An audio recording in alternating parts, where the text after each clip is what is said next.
चोरी चोरी मैया रानी आ गई रे आज मेरे भवन में। चोरी चोरी मैया रानी आ गई रे आज मेरे भवन में। चोरी चोरी मैया रानी आ गई रे आज मेरे भवन में। मेरे भवन में मेरे भवन में मेरे भवन में मेरे भवन में मेरे भवन में मेरे भवन में मेरे भवन में मेरे भवन में। चोरी चोरी मैया रानी आ गई रे आज मेरे भवन में। चोरी चोरी मैया रानी आ गई रे आज मेरे भवन में।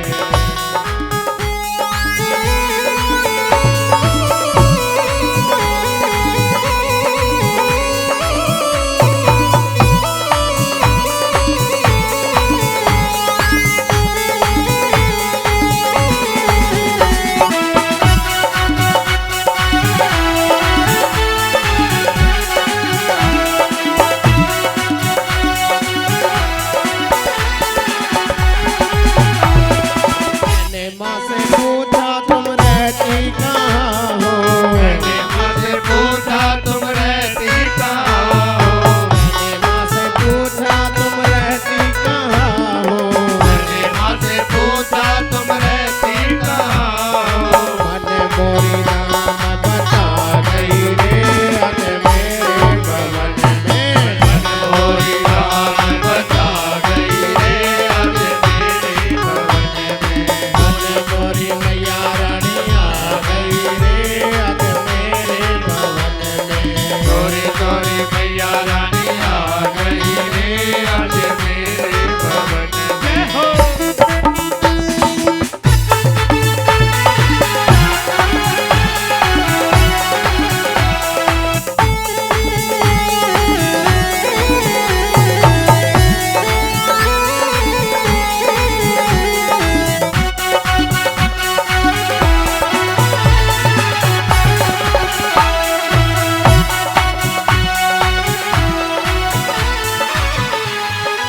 मैंने माँ से पूछा तुम खाती में क्या हो। मैंने माँ से पूछा तुम खाती माँ क्या हो। मैंने माँ से पूछा तुम खाती माँ क्या हो। मैंने माँ से पूछा तुम खाती माँ क्या हो। हलवा पूरी बता गई रे आज मेरे भवन में। हलवा पूरी बता गई रे आज मेरे भवन में। चोरी चोरी मैया रानी आ गई रे आज मेरे भवन में। चोरी चोरी मैया रानी आ गई रे आज मेरे भवन में।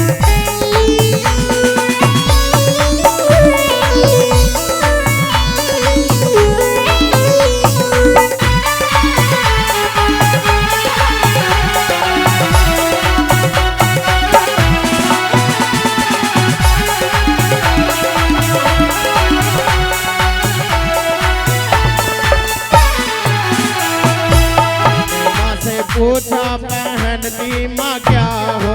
मैंने माँ से पूछा तुम पहनती माँ क्या हो। मैंने माँ से पूछा पहनती माँ क्या हो। मैंने माँ से पूछा पहनती माँ क्या हो। लाल लाल लाल लाल लाल लाल साड़ी बता गई रे आज मेरे भवन में। लाल लाल साड़ी बता गई रे आज मेरे भवन में। चोरी चोरी मैया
सच्चे दरबार की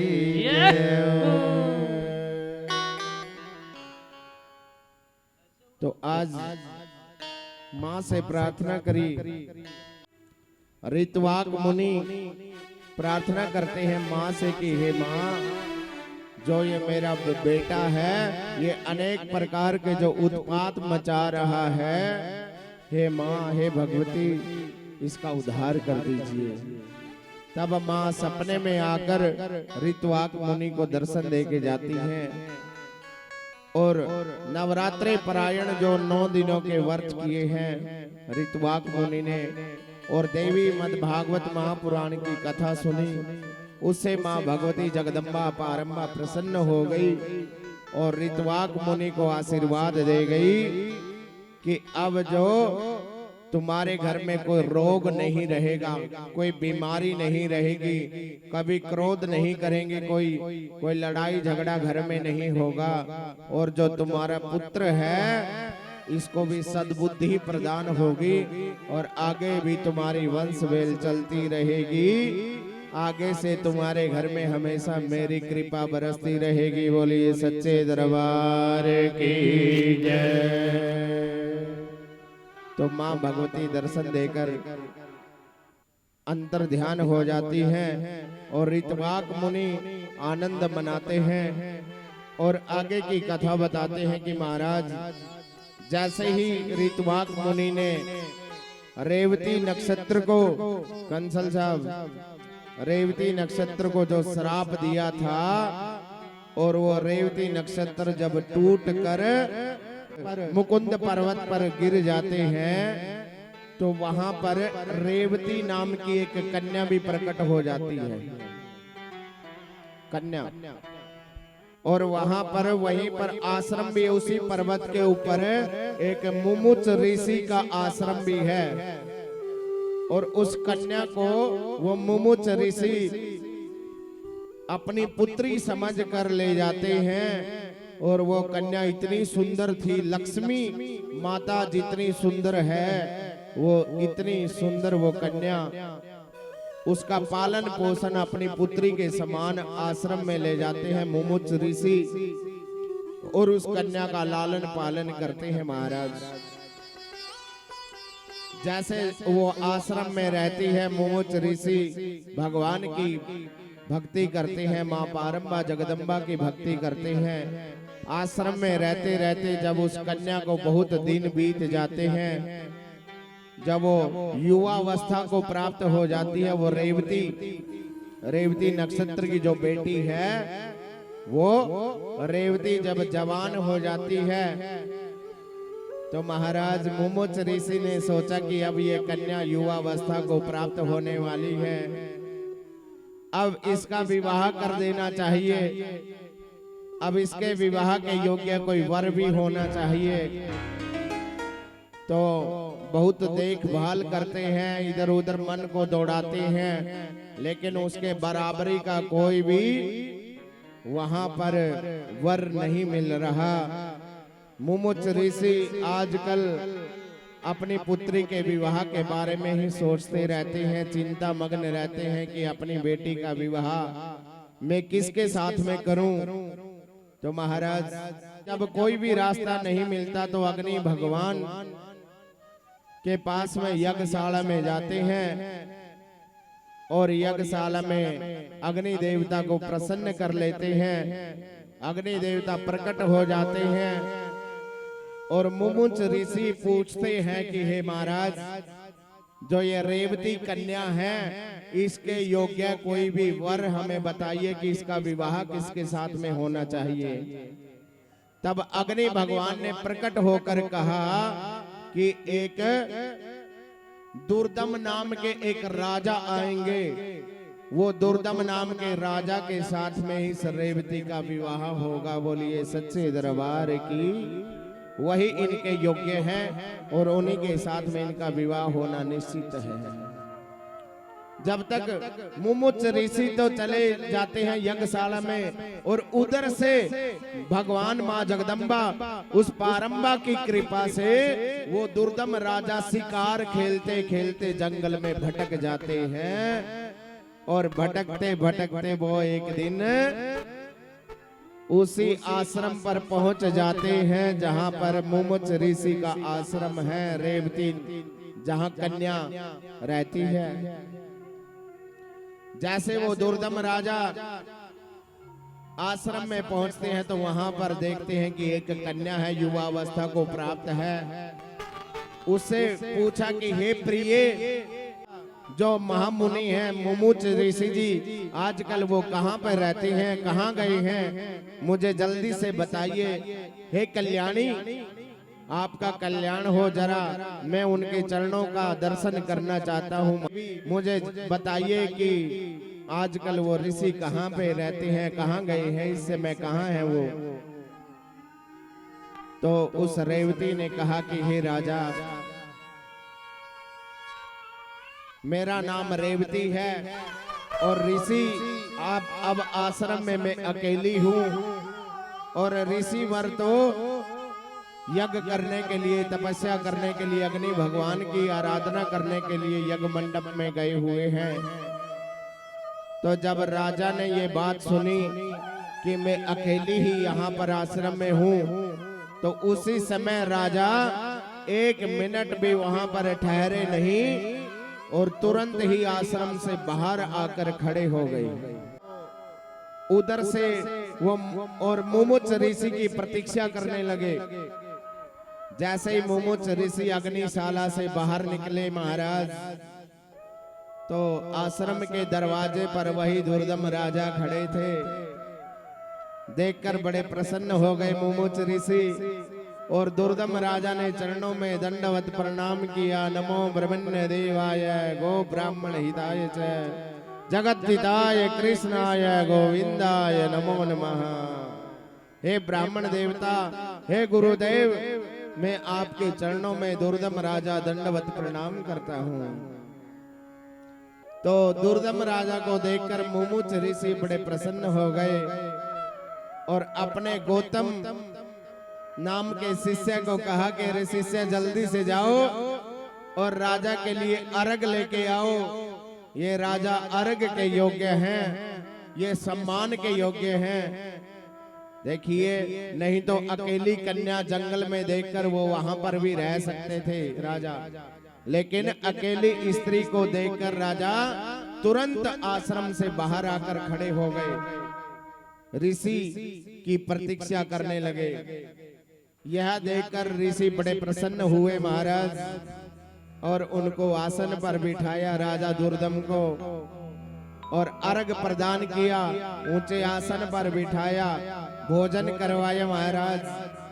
भोजन करवाकर सकुशलता से पूछा कि आपका राज्य कुशल है, आपका परिवार, आपका कुल, आपका स्वास्थ्य सब कुशल से तो है? बोले हाँ महाराज, सब आप ऋषि मुनि महात्माओं की, ब्राह्मणों की कृपा है, ऋषि देवताओं की कृपा है महाराज, प्रभु की कृपा है। बोले वो तो ठीक है, लेकिन जो तुम्हारी जो रानियां हैं, वो एक रानी तो तुम्हारी, एक पत्नी तो तुम्हारी यहीं पर रहती है मेरे आश्रम में, लेकिन और तो रानियां ठीक ठाक होंगी। तो राजा यह बात सुनकर चकित हो गया, आश्चर्य में भर गया कि महाराज, और जो घर में जो मेरी पत्नियां हैं वो तो कुशल तो हैं, लेकिन जो आपने एक बात कही है कि एक पत्नी आपकी यहाँ आश्रम में भी रहती है, ये मेरे को बड़ा आश्चर्य है महाराज। ये बात बताइए, मेरी ऐसी कौन सी पत्नी है, मैं तो कोई जानता नहीं हूं। तो मुमुच ऋषि कहते हैं कि आपकी रेवती नाम की जो पत्नी है वो यहीं पर रहती है, और हे राजा, जो आपने आते ही जिसको प्रिय कहा, हे प्रिय, मुमुच ऋषि कहां पर है? आपने पूछा था जिससे, इतनी जल्दी भुला दिया आपने अपनी पत्नी के प्यार को।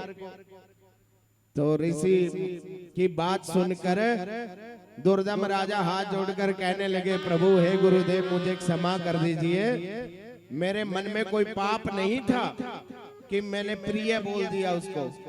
मैंने तो इत्तेफाक से ही वैसे ही पूछा था कि महाराज गुरुजी कहाँ पर चले गई हैं आजकल। तो आप मेरे ऊपर क्रोध न करिए महाराज। दुर्दम राजा को कहने लगे मुमुच ऋषि कि ये आप के मन में कोई खोट नहीं था, पर अग्नि देवता की प्रेरणा से, मां भगवती की प्रेरणा से ही आपके मुख से ऐसा निकला है। अब आपका जो विवाह है, मैं अपनी पुत्री का विवाह आपके ही साथ करना चाहता हूँ। बोलिए सच्चे दरबार की। अब राजा थोड़े चिंता में तो पड़ गए, लेकिन ऋषि को, उस मुमुच ऋषि को मना नहीं कर पाए, क्योंकि मुमुच ऋषि ने बता दिया कि अग्निदेव भगवान से मैंने पूछा था इस रेवती के विवाह के लिए कोई भी वर मेरे को बताइए कि मैं इसका विवाह किसके साथ में करूं। तो अग्नि भगवान ने साक्षात प्रकट होकर कहा है कि एक दुर्दम नाम के राजा आएंगे, उसका विवाह, अपनी पुत्री का विवाह उस राजा के साथ में कर देना। तो इसलिए हे राजा, मेरी बेटी का विवाह आपके साथ में ही करना होगा। उधर तो महात्मा लोग तैयारी करने लग गए विवाह की, और जैसे ही विवाह की पूरी तैयारी हो गई, वो रेवती नाम की कन्या हाथ जोड़कर कहती है, हे पिताजी, अगर आप मेरा विवाह करना चाहते हो तो मेरे मन में एक इच्छा है कि मेरा जो विवाह हो वो रेवती नक्षत्र के अंदर ही होना चाहिए। बोलिए बांके बिहारी लाल की जय हो, सच्चे दरबार की जय हो। तो मुमुच ऋषि ने कहा, हे देवी, हे कल्याणी, जब रेवती नक्षत्र आकाश में है ही नहीं, उसको तो ऋतवाक मुनि ने श्राप दे दिया था और वो तो पृथ्वी पर टूट के गिर गया था, तो आपका विवाह कैसे संपन्न होगा। तो वो जिद करती है कि अगर मैं विवाह करूंगी तो रेवती नक्षत्र के बीच में ही करूंगी, अन्यथा मैं विवाह नहीं कर सकती। और हे पिताजी, मैं आपके तपोबल को जानती हूँ, मैं आपकी शक्ति को भी जानती हूँ, मैं आपकी ज्ञान को भी जानती हूँ। अगर ऋतवाक मुनि तपस्या करके रेवती नक्षत्र को आकाश से नीचे गिरा सकते हैं, तो मैं भी आपके तपोबल को जानती हूँ कि आप भी नीचे से उठाकर रेवती को ऊपर आकाश में स्थापित कर सकते हैं, ये मुझे अच्छी तरह से पता है। बोली सच्चे दरबार की। तो महाराज मुनि ने माँ भगवती की आराधना करी, माँ शेरावाली की प्रार्थना करी कि हे माँ, ये कन्या मेरे द्वार पे ही कंवारी बैठी रहेगी, नहीं तो आप मेरे ऊपर कृपा करिए कि मैं इस रेवती नक्षत्र को दोबारा से नक्षत्र मंडल में दोबारा से स्थापित कर पाऊं। तो अपने माँ भगवती की आराधना करते हैं ऋतवाक मुनि, और माँ भगवती प्रसन्न हो जाती है और वरदान देती है। और मद्देवी भागवत महापुराण की कृपा से, माँ भगवती की आराधना की कृपा से 9 दिन के व्रत रखने से माँ भगवती प्रसन्न होती हैं, और अपनी तपस्या के बल के कारण ही उस रेवती नक्षत्र को दोबारा से आकाश मंडल में, नक्षत्र मंडल में दोबारा से स्थापित कर देते हैं। और शुभ मुहूर्त देखकर तब रेवती का विवाह पूरे धूमधाम के साथ में संपन्न करवाया जाता है। बोलिए सच्चे दरबार की जय। अब मुमुच ऋषि कहने लगे कि हे राजा, अगर तुम्हारे मन में और भी कोई इच्छा है तो वो भी वर मांग लो। तो मुमुच ऋषि को दुर्दम राजा कहने लगे, महाराज मेरी एक ही इच्छा है जो इस मेरी पत्नी रेवती के गर्भ से जो बेटे का जन्म हो, पुत्र का जन्म हो, वो मनवंतर आदि में ही उसकी गिनती हो, वो मनवंतर आदि मनु ही आगे जाके बने। तो महाराज मेरी यही इच्छा है कि मुझे पुत्र की प्राप्ति हो। तो मुमुच ऋषि कहने लगे अगर तुम्हारी यही इच्छा है तो तुम्हें माँ भगवती देवी भागवत का, ये इसको पंचम पुराण बोलते हैं, देवी भागवत को तुमने 5 बार इस पुराण को सुनना होगा। कितनी बार सुनना होगा? 5 बार। अगर तुम 5 बार सुनोगे तब जाकर तुम्हारी इच्छा पूरी होगी। बोलिए सच्चे दरबार की जय हो। तो तब जाकर तुम्हें पुत्र की प्राप्ति होगी और तब जाकर तुम्हारा जो पुत्र है वो मनु के पद पर जाकर विख्यात होगा। तो आगे चलकर लोमस ऋषि एक दिन विवाह करके चले जाते हैं। जब राजा दुर्दम तो अपनी पत्नी रेवती को लेकर चले जाते हैं और अपने घर में राज्य पाठ करते हैं। एक दिन लोमस ऋषि भ्रमण करते हुए वहां पर पहुंच जाते हैं महाराज। और जैसे ही वो पहुंचते हैं लोमस ऋषि के चरणों में प्रार्थना करते हैं राजा दुर्दम कि हे महाराज मुझे पुत्र की प्राप्ति के लिए देवी भागवत कथा आप 5 बार सुनाइए, मुझे पुत्र की प्राप्ति चाहिए। तो लोमस ऋषि ने बड़े प्रसन्न हुए ऋषि और दुर्दम राजा और रेवती चरणों में बैठकर कथा सुनने लग गए। और लोमस ऋषि ने 5 बार ये माँ भगवती की देवी भागवत महापुराण की कथा को सुनाया लोमस ऋषि ने। और नवरात्रे के व्रत किए, 9 दिन के व्रत किए और माँ भगवती के चरणों में प्रार्थना करते हैं। आइए हम और आप भी माँ भगवती के चरणों में आराधना करते हैं, प्रार्थना करते हैं। बोलिए सच्चे दरबार की जय हो। दोनों हाथ उठाकर तालियां बजाते हुए आइए माँ के चरणों में चलते हैं। सावन का महीना है, मौसम भी सुहाना है। सावन का महीना है, मौसम भी सुहाना है। मैया ने बुलाया है, दरबार को जाना है। मैया ने बुलाया है, दरबार को जाना ने बुलाया है, दरबार को जाना है। मैया ने बुलाया है, दरबार को जाना है। जन्मों की प्यास मेरी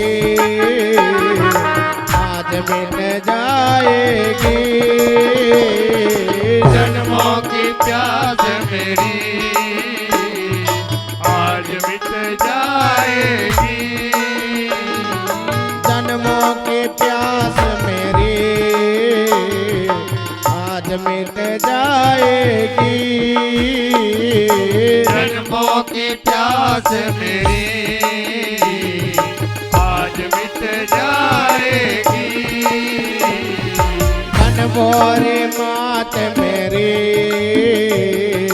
मेरे घर आएगी। अनमोरी बात मेरी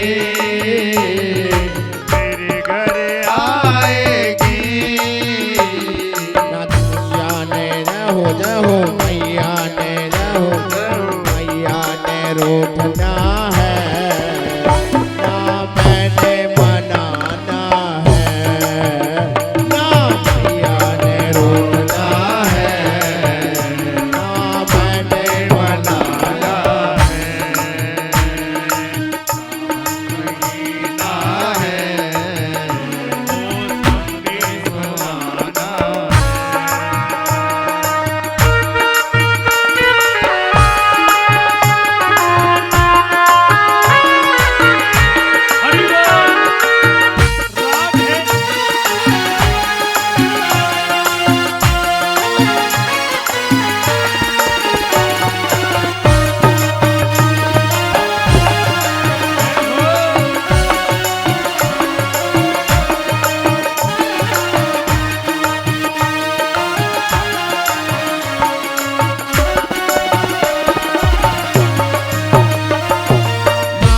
भक्तों माँ से मांग लो,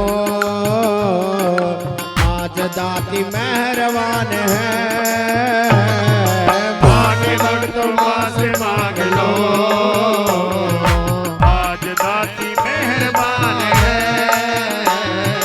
माँ के भक्तों माँ से मांग लो, आज दाती मेहरबान है। माँ के भक्तों माँ से मांग लो, आज दाती मेहरबान है।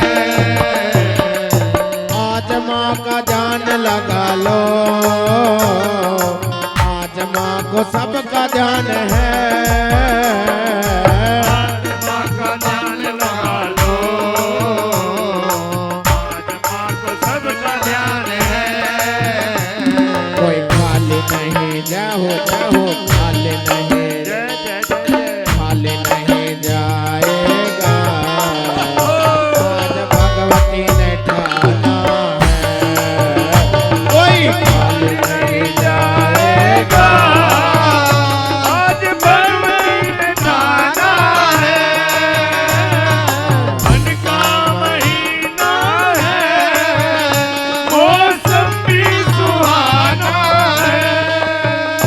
मैया ने बुलाया है, दरबार को जाना है।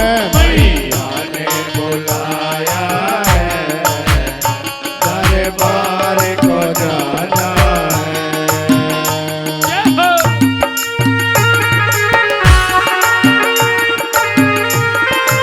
हरि बोल, राधे।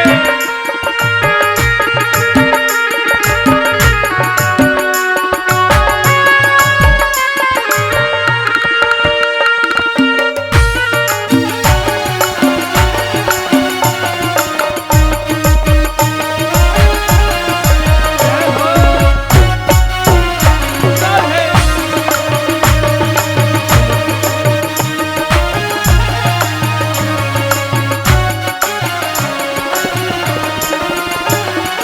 घर पे सब खड़े होंगे, मैं भी खड़ा होऊंगा। भक्त सब खड़े होंगे, मैं भी खड़ा होऊंगा। घर पे सब खड़े होंगे, मैं भी खड़ा होऊंगा। घर पे सब खड़े होंगे, मैं भी खड़ा होऊंगा। माँ के दर से आज मैं तो झोली भरा लूंगा। माँ के दर से आज मैं तो झोली भरा लूंगा। झोलियाँ जाओ जाओ, झोलियाँ जाओ जाओ, झोलियाँ भरेगी माँ। आज यही बताना है, झोलियाँ भरेगी माँ, आज यही बताना है। सावन का महीना है, मौसम भी सुहाना है। मैया ने बुलाया है, दरबार को जाना है। सावन का महीना है, मौसम भी सुहाना है। भैया ने बुलाया है, दरबार भैया ने बुलाया है, दरबार सुहाना है। मैया ने बुलाया है, दरबार को जाना।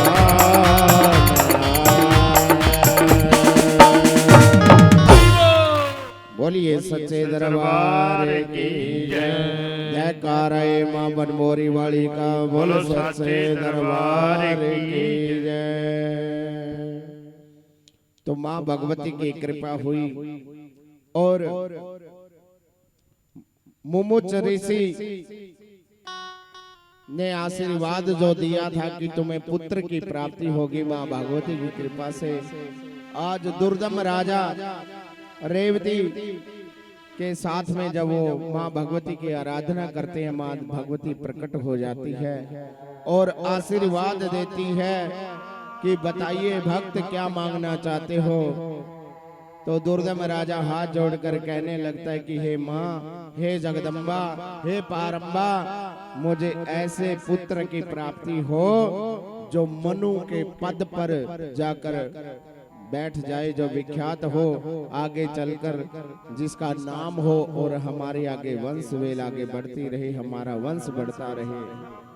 तो माँ ने आशीर्वाद दिया और रेवती के गर्भ से जो पुत्र का जन्म हुआ 9 महीने बाद, उसका नाम रेवत रखा गया। बोलिए महाराज रेवत की जय, बोले सच्चे दरबार की जय।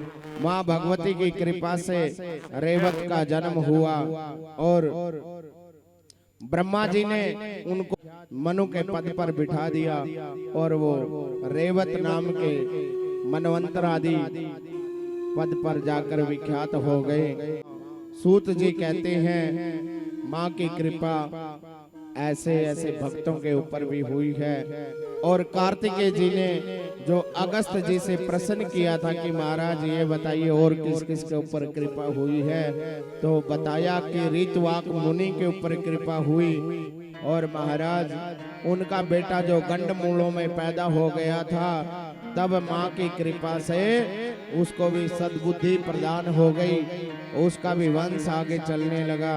और महाराज दुर्दम नाम के राजा का भी विवाह रेवती के साथ माँ भगवती की कृपा से हुआ और माँ भगवती जगदम्बा पारंबा की कृपा से ही उनको आगे पुत्र की प्राप्ति हुई। बोलिए सच्चे दरबार की, माँ ब्राह्मणी देवी की जय, बनभोरी वाली माता की जय हो।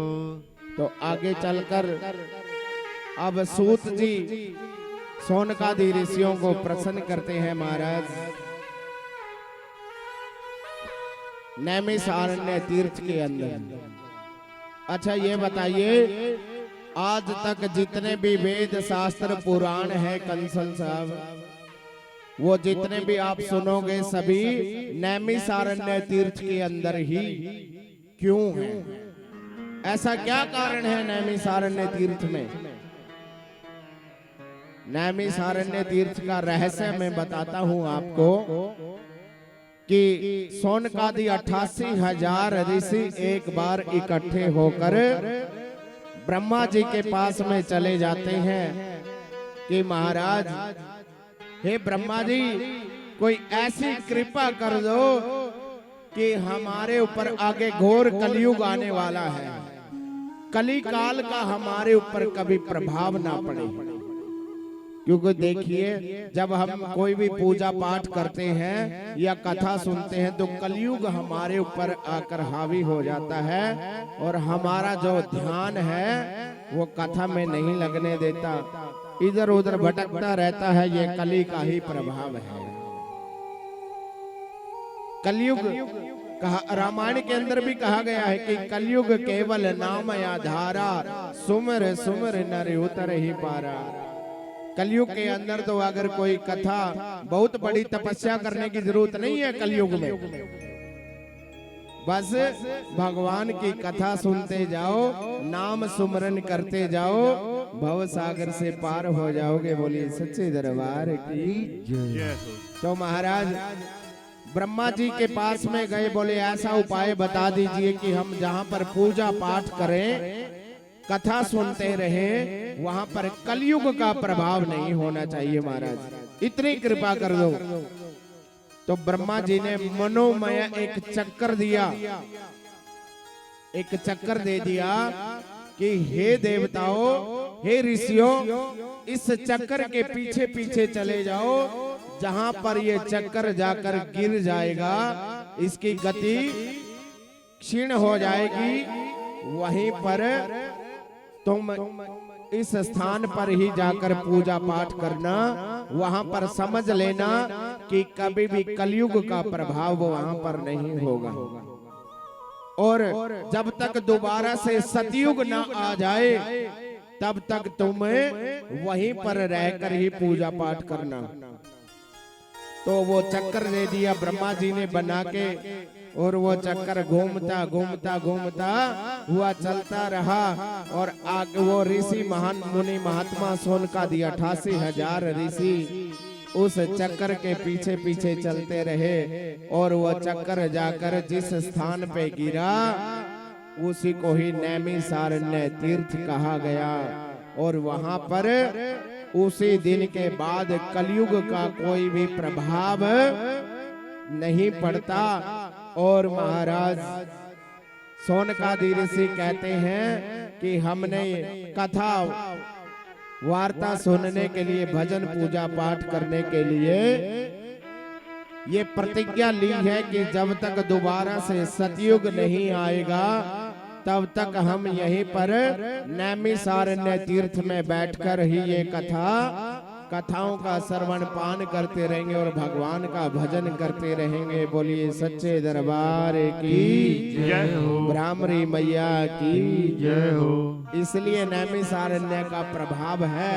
आप कोई भी पुराण उठाकर देखोगे या सत्यनारायण भगवान की कथा को भी सुनोगे तो उसमें भी आपको पहले ही पेज के ऊपर पहले अध्याय में लिखा है कि नैमिषारण्य तीर्थ में सोनकादि 88,000 ऋषियों ने श्री सूत जी से पूछा कि हे सूत जी, इस कलयुग में वेद विद्या रहित मनुष्यों को भक्ति किस प्रकार मिलेगी तथा उनका उद्धार कैसे होगा। बोलिए सच्चे दरबार की जय हो। तो सूत जी कहते हैं कि आज की कथा हम यहीं पर विराम करते हैं और कल को आप अनेक प्रकार की कथाओं का, माँ भगवती के महात्म्य का आप अनेक प्रकार से आनंद लोगे।